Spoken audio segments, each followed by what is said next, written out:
A paz do Senhor, irmãos, que bom nós estarmos juntos mais uma vez. Eu sou o pastor Emerson e é sempre bom ter você conosco aqui na nossa Escola Bíblica Dominical. E nós já estamos na nossa lição de número 4, certo? Ou seja, um terço da nossa revista já passou, tá? Nós estamos aí estudando sobre as manifestações, os dons espirituais, manifestações dos dons espirituais e dos dons ministeriais. E hoje nós vamos falar sobre os dons de poder, ou seja, a segunda divisão clássica dos dons espirituais que nós encontramos lá em 1 Coríntios, capítulo de número 12. Tá? E no nosso material em PDF, você vai encontrar aqui na descrição o link para você acessar e você poder abaixar o nosso material em PDF. Nós colocamos ali a tabela, certo? Que está registrada a divisão clássica dos dons espirituais, dons de revelação, dons de poder e dons de elocução, conforme nós vamos usar aqui na nossa revista, ok? Então, hoje nós vamos falar sobre os dons de poder, dom da fé, dons de curar, dom de operação de maravilhas. E o que nós precisamos compreender destes dons? Que eles é diferente, certo, dos dons de revelação, que eles são introspectivos, tá? Algo que acontece na mente, na alma da pessoa que está sendo usado. Por quê? Porque não existe nenhuma manifestação de Deus quando você vai discernir um espírito. Manifestação exterior, certo? É tudo interior. Quando o Senhor te dá uma palavra de sabedoria, uma palavra de conhecimento, é tudo interior. Depois pode ou não ser externalizado. Então a ideia é exatamente isso, certo? Que mostrar esta diferença. Um é interior, o outro é exterior, porque existem manifestações exteriores. E o que nós precisamos ver a respeito desses dons? Que eles foram concedidos à igreja, os dons de poder, tá? Para que o evangelho seja muito mais do que uma filosofia de vida. E nós vamos ver aí grandes religiões mundiais, budismo, hinduísmo, shintoísmo, muçulmanos, as religiões mundiais, que eles têm as suas doutrinas, certo? Mas elas são meramente filosóficas, fica no campo das ideias, do pensamento. Já o cristianismo não, tá? Ele, a despeito do poder de Deus concedido aos crentes através do batismo com o Espírito Santo, os dons são manifestos, né? E os dons de poder, que são o dom da fé, o dom de operação de maravilha e os dons de cura, eles vão demonstrar a ação de Deus no meio da igreja, fazendo o quê? Que a palavra de Deus seja confirmada. É uma chancela, é uma assinatura garantindo que aquela manifestação, ela pertence a Deus. Aquela palavra que está sendo pregada é uma palavra de Deus e embaixo tem a assinatura do seu autor. Tá? E nós vamos ver isso exatamente lá em Atos capítulo 8, versículos de 4 a 8, quando Filipe desce a Samaria.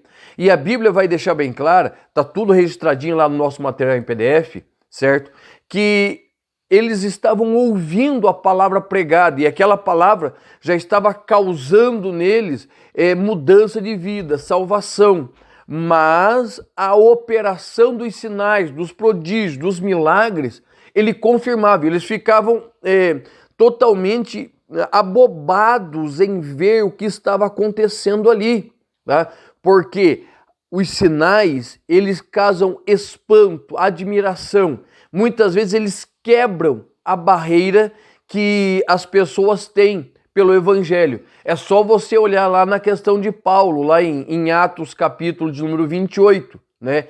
Paulo chega em Malta e o que vai acontecer? Ele é picado por uma cobra. E todos dizem, vai morrer. É homem terrível, homem muito mau. Paulo sacode a cobra cai e aquela cobra morre no fogo. E Paulo é levado até Públio, que era o regente, era como se fosse o rei, o governador daquela ilha, certo? E ele é curado, e o evangelho começa a ser pregado ali. Então é por isso, irmãos, a palavra pregada e a palavra demonstrada em atos e ações, elas formam um conjunto para crescimento e propagação do evangelho, tá?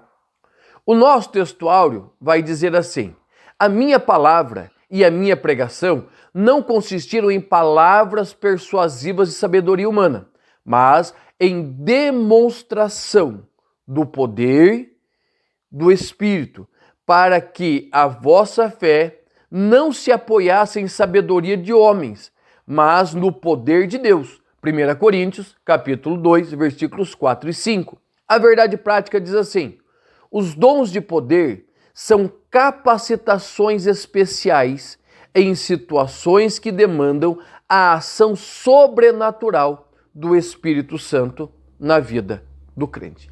E eu quero frisar aqui duas palavras que Paulo vai usar. A primeira é demonstração e a segunda é persuasiva. A palavra demonstração, ela vem do grego apodeixis, tá? Que ele exatamente fala de colocar algo para fora, de mostrar, de revelar, de trazer para as pessoas o que? Um esclarecimento, mostrar algo, tá? E a palavra persuasiva é peitos, certo? É peitos, ou seja, é algo sedutor, algo que atrai, que encanta, algo que move, certo? No caso do Evangelho, a palavra que move, que traz o coração dos homens para o Senhor.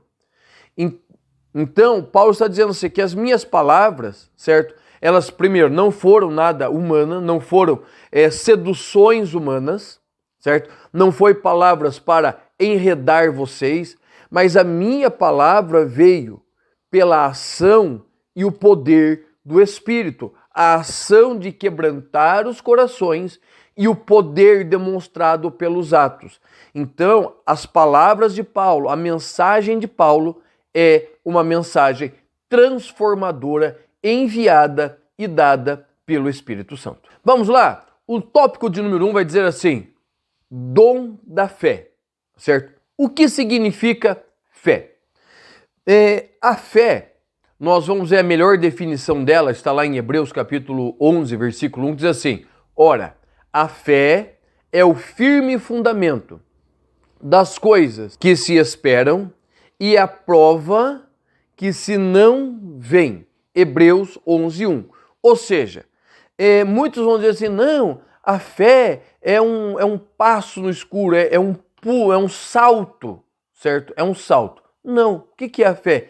Exatamente andar no sobrenatural, tá? Andar no sobrenatural.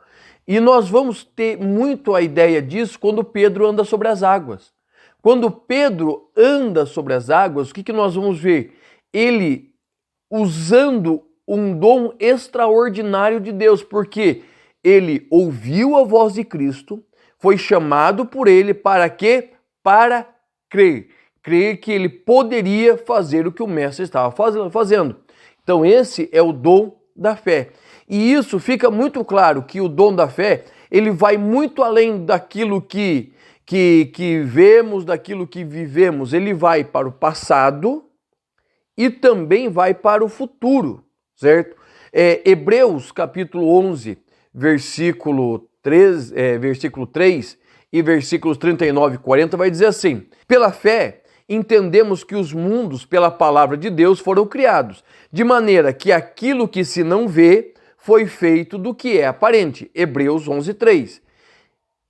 E todos estes, tendo tido testemunho pela fé, não alcançaram a promessa, provendo Deus alguma coisa melhor a nosso respeito, para que eles sem nós não fossem aperfeiçoados. Hebreus 11, 39 e 40. Ou seja, as coisas do passado, a criação dos mundos, a fé dos antigos, certo? As experiências dos antigos, elas servem para nós como um alicerce, para nós crermos naquilo que eles creram, para nós olharmos para aquilo que eles olharam e seguirmos na mesma direção. Então, a fé, ela olha para o passado. Para quê? Para ter esperança no futuro, certo? Então ela olha no passado, né? Quando nós cremos que os mundos foram criados. Por quê? Pela palavra. Mas quando nós olhamos para os antigos, a fé deles estava no Cristo que viria. A nossa fé está no Cristo que veio e voltará. Então ela olha para o futuro, para que tudo aquilo que eles viveram, todas as suas experiências, sirvam de alicerce para nós. Quer um exemplo bem simples do que é fé? É só você lembrar da nossa história, tá? Dois homens que mal se conheciam, recebem uma palavra de Deus para irem para um lugar que eles não imaginavam que existiam, sem recursos, sem sustento, sem conhecimento da língua, sem nada. E eles ouviram este chamado. Quando eles ouviram, o que eles fizeram? Eles foram tomados por uma coragem, vamos colocar assim, tomados por uma coragem e largaram tudo. Ou seja, o dom da fé, certo? O dom da fé. O dom da fé agiu na vida do pastor Daniel Berg, na vida do pastor Gunnar Wingren, fazendo com que eles se lançassem diante de Deus, numa empreitada que hoje nós conhecemos como Assembleia de Deus, a maior denominação evangélica pentecostal do Brasil e uma das maiores do mundo. Também, depois de Daniel Berg e Gunnar Wingren, nós conhecemos também o pastor José Satiro, que sem sustento, sem amparo da sua igreja, se lançou ouvindo a voz de Deus para ir para Cúcuta, na Colômbia, certo? E ali iniciou uma das maiores igrejas que ali tem. Ou seja, são homens e mulheres que se lançaram na fé, crendo que o Senhor era poderoso. Então, o que é o dom da fé? É um dom operante que nos capacita a realizar grandes coisas para Deus. Como? Tirando de nós o nosso temor natural. Imagina Pedro. Se Pedro não tivesse ouvido a voz de Jesus, ele continuaria no barco.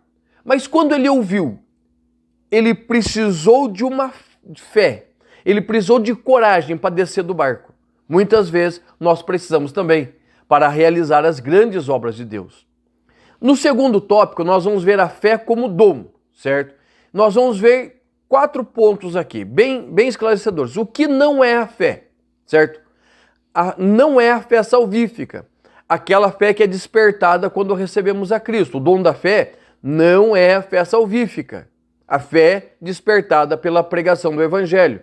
A fé não é, o dom da fé não é a doutrina da fé, ou seja, aquela que fala que quando nós vivemos de acordo com a palavra, com a sã doutrina, nós vivemos aquele relacionamento santo com o Senhor. O dom da fé não tem a ver com a fé como doutrina. E também não é a fé como fruto, que vai se desenvolvendo em nós, que nós vamos crendo no Senhor, nós vamos crendo até na manifestação do dom, certo? Aquela fé que vai se desenvolvendo, nós vamos caminhando, crescendo na fé, como os discípulos pediram, Senhor, acrescenta-nos a fé, ou seja, esse crescimento. E também não é a fé natural, porque todo ser humano, de uma forma natural, ele tem fé. Ele tem fé que o sol vai se levantar, que a lua vai aparecer, que as estações vão ser exatas. É a nossa fé natural, ok? Nós temos a nossa fé natural, mas o dom da fé não é. O que é esse dom da fé? É a capacitação minha e tua para nós vermos e agirmos como o Senhor deseja que vejamos e hajamos. Entendeu? Simples. É você compreender que muitas vezes o Senhor nos desperta e nos chama para fazer coisas que parecem impossíveis. Lá em Atos capítulo 27, versículo de número 34, Paulo recebe uma palavra de Deus, uma palavra de conhecimento, uma revelação, que todos deveriam comer, beber, porque se ficassem ali no barco, comessem e bebessem, o Senhor livraria a alma de todos que ficassem ali no barco. Tá, ok? Uma coisa é você receber essa palavra. Outra coisa é você ter coragem de chegar a falar para o capitão do navio e para o centurião, que são homens experientes. E Paulo se enche de fé e vai falar com eles. É uma capacitação de pronunciar a palavra de Deus com ousadia. Então, esse dom da fé, ele é usado pelo mestre da obra para quê? Para nós termos coragem de agir, certo? Para nós termos coragem de fazer certas declarações, de falarmos determinadas coisas em prol do crescimento do reino de Deus. Então, o dom da fé, nesta questão, é o que vai dar, é o estupim, é aquilo que vai dar início, certo? Aos dons de curar e operação de maravilhas. E depois nós vamos ver de profecia, tá? Por quê? Porque precisa ser uma capacitação de Deus para você se levantar e falar em nome do Senhor. Lógico, tem muita gente que fala em nome do Senhor e ele nem disse nada. Mas nós precisamos nos colocar diante do Senhor para ter coragem de falar o que Ele quer que nós falemos e que nós hajamos da maneira que Ele deseja que nós venhamos a agir. E aí nós precisamos do dom da fé. O nosso segundo tópico vai dizer assim: dons de curar. O que são os dons de curar? Aqui no PDF eu coloquei a palavra em grega, tradução, explicação bem certinho, tá? Vai lá abaixo no nosso PDF que você vai compreender. Mas o que basicamente é o dom da fé? É a capacidade que o Senhor dá a determinadas pessoas para agir, repreendendo e curando enfermidades de toda e qualquer natureza. Por isso que são dons, porque são capacidades múltiplas para a ministração da cura, certo? Então, esta cura é de uma forma sobrenatural para auxiliar na pregação, certo? E na propagação do evangelho. E o Senhor vai fazer o quê? Ele vai dar a cada um, veja bem, de novo, é uma dotação, é uma manifestação. Não é algo perene, eu não tenho um carimbinho na minha mão, certo? E aonde eu ponho a minha mão são curados, certo? São manifestações para situações específicas. Tive uma vez, nós cuidávamos de uma igreja no interior também, né? Eu sou o campeão das igrejas interior, e nós fizemos um trabalho, um trabalho evangelístico, e nós trouxemos um irmão para ministrar, e trouxeram um outro irmão que era de uma outra igreja. E aquele irmão estava com câncer, estava definhando, não tinha nem força para se levantar.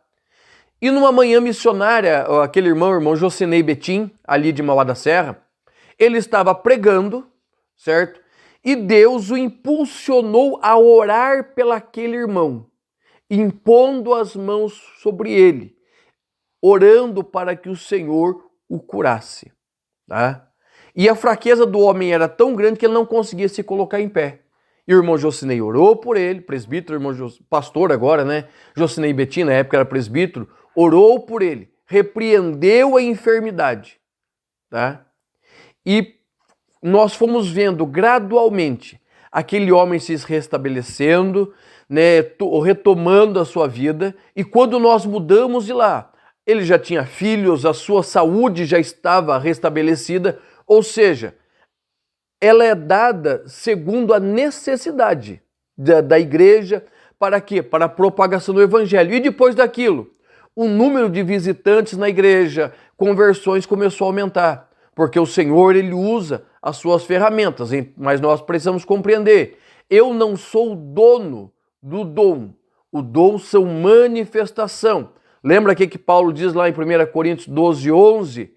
Ele vai repartindo particularmente a cada um como quer, como for útil. Então, a igreja, irmãos, não é lugar de peregrinação. Nós temos visto muito por aí, né? Fulano tem dom de curar, então faz aquela peregrinação. Não, vamos lá que fulano ora e cura. Não é ele que cura, certo? Nós não temos poder para isso. Nós temos poder para testificar. E se for do agrado do Senhor curar, o que ele vai fazer? Ele vai usar um servo, uma serva dele, para estender as mãos e repreender a enfermidade. O subtópico 2 é assim, redenção e cura. Tá? Veja bem, quando nós olhamos para a Bíblia, nós vamos ver o seguinte, que o Novo Testamento ele é recheado de doente. Ele, principalmente os evangelhos, vai tratar muito a respeito dos doentes. A Bíblia vai dizer que tinha dias que Jesus curava multidões, ok? Por quê? O volume de enfermos era muito grande. Então o evangelho, a cruz de Cristo, ele veio o quê? Trazer cura, certo? Pela redenção na cruz do Calvário, o que aconteceu? Ele levou as nossas enfermidades, pelas suas pisaduras nós fomos sarados. Ou seja, a redenção, ela abriu a porta para sermos curados. Então é através da redenção de Cristo que as curas vão se manifestar. Por quê?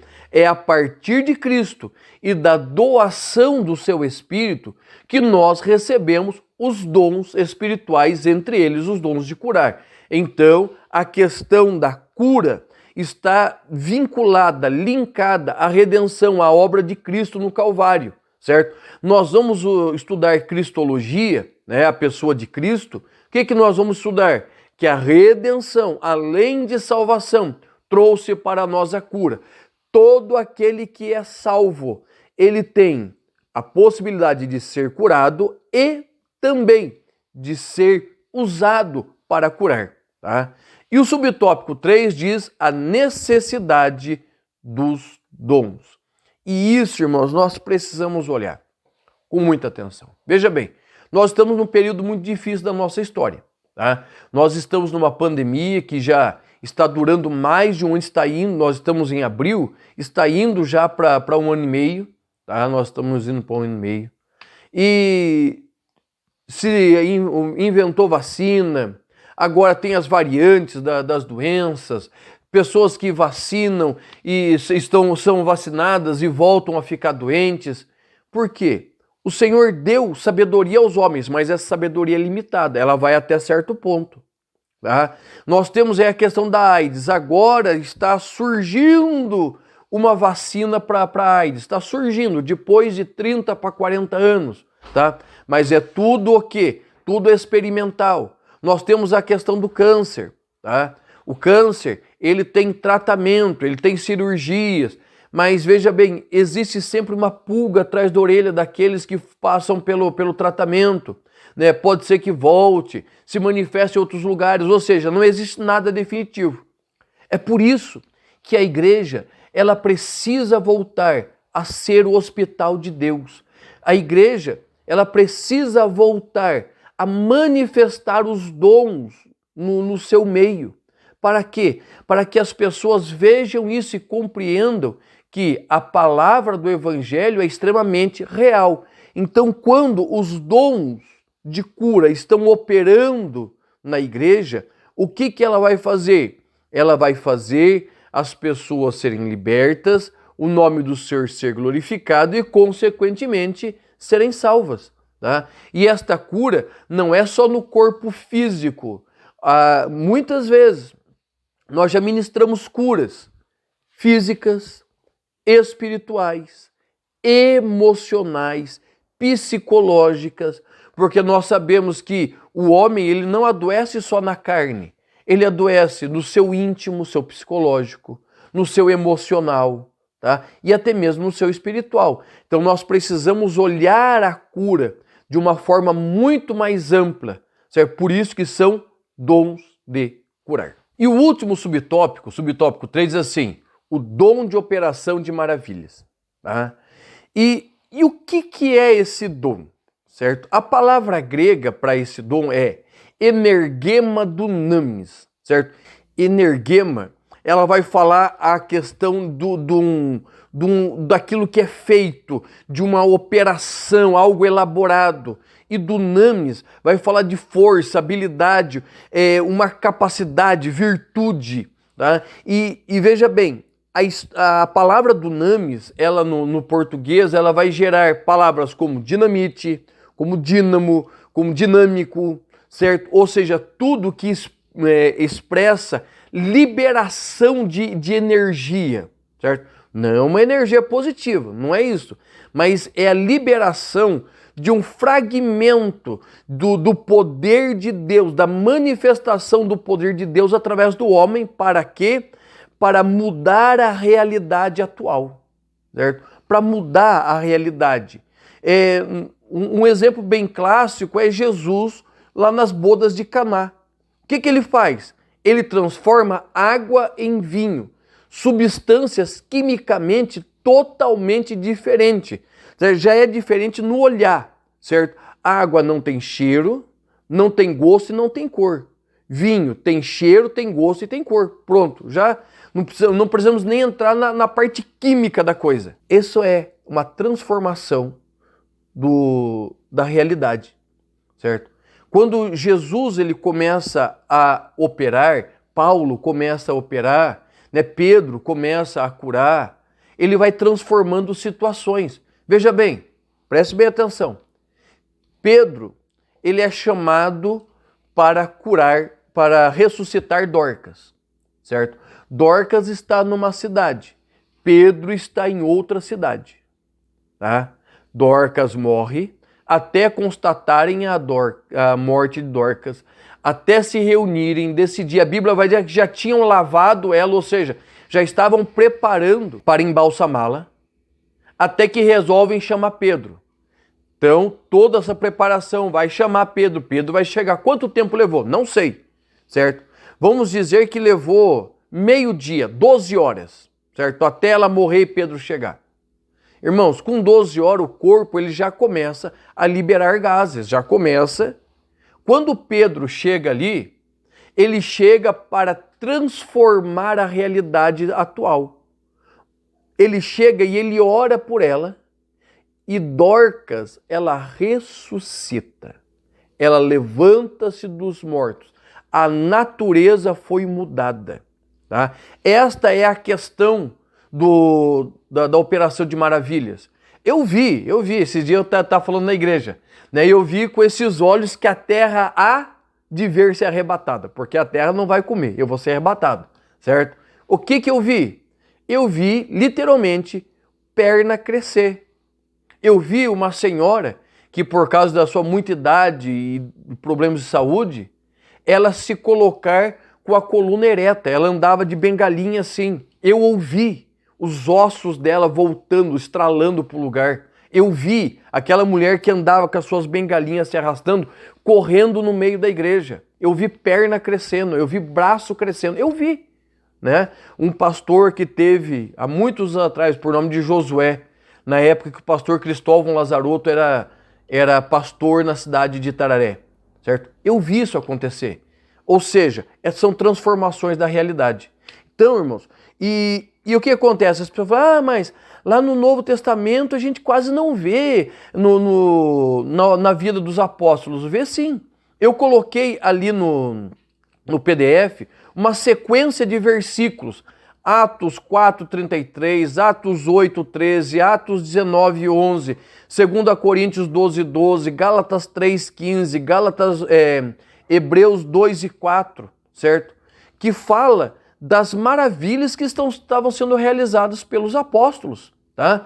Também, o que nós podemos falar? Da transladação de Filipe, Atos 8:39, a libertação miraculosa de Pedro, Atos 12, 1-18.